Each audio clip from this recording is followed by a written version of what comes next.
Pernahkah kamu mendengar suara yang bukan cuma bernyanyi, tapi juga menggugat? Suara yang jadi wakil dari jutaan orang kecil, yang terlupakan di tengah gegap gempita kekuasaan. Dialah Iwan Fals. Penyanyi, penyair, simbol perlawanan. Tapi sebelum jadi legenda, ia hanyalah pemuda biasa yang menyimpan banyak luka dan keberanian. Mari kita telusuri kisah hidup Iwan Fals, dari jalanan, panggung kecil, hingga jadi suara bangsa. Iwan Fals lahir dengan nama Virgiawan Listanto pada 3 September tahun 1961, di Jakarta. Ayahnya seorang tentara, ibunya guru. Keluarga ini hidup sederhana, namun penuh nilai disiplin dan kerja keras. Sejak kecil, Iwan dikenal pendiam tapi suka memperhatikan. Ia sering menulis, menggambar, dan bermain gitar.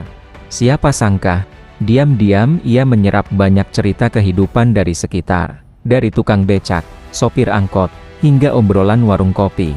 Semua ia rekam dalam ingatan. Remaja Iwan Fals tak lepas dari dunia jalanan. Ia mulai mengamen di bus kota dan stasiun. Bukan untuk gaya-gayaan, tapi karena memang dari situlah ia hidup.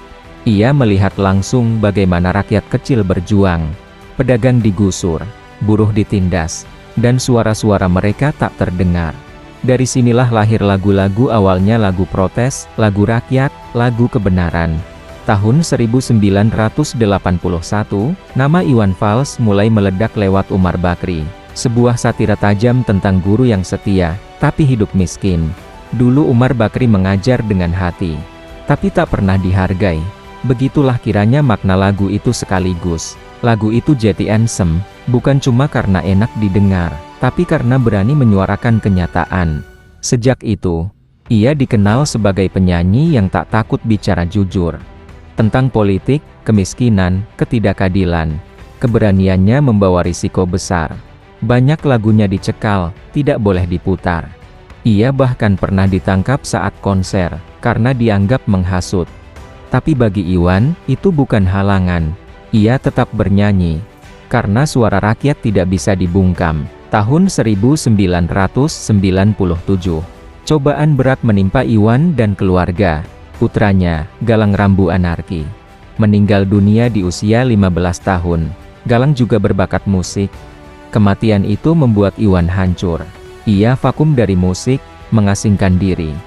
Tapi justru dari luka itulah, ia menemukan makna baru. Ia kembali, lebih tenang, lebih dalam, tapi tetap tajam. Hingga kini, Iwan Fals bukan cuma penyanyi. Ia simbol perjuangan. Bukan sekadar seniman, tapi wakil suara rakyat. Lagunya yang lintas generasi seperti Bento, Bongkar, Guru Umar Bakri, Galang Rambu Anarki, dan Ibu. Konsernya seperti upacara kebangsaan. Puluhan ribu orang bernyanyi bersama. Tak peduli usia, suku, atau golongan, Iwan Fals juga sebagai pendiri OI, atau Orang Indonesia, komunitas fans terbesar yang tak sekadar mendukung, tapi juga peduli sosial.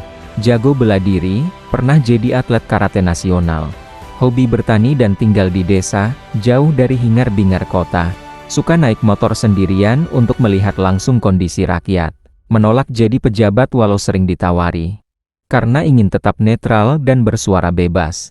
Meski zaman berubah dari Orde Baru, Reformasi, hingga era media sosial, Iwan tetap relevan.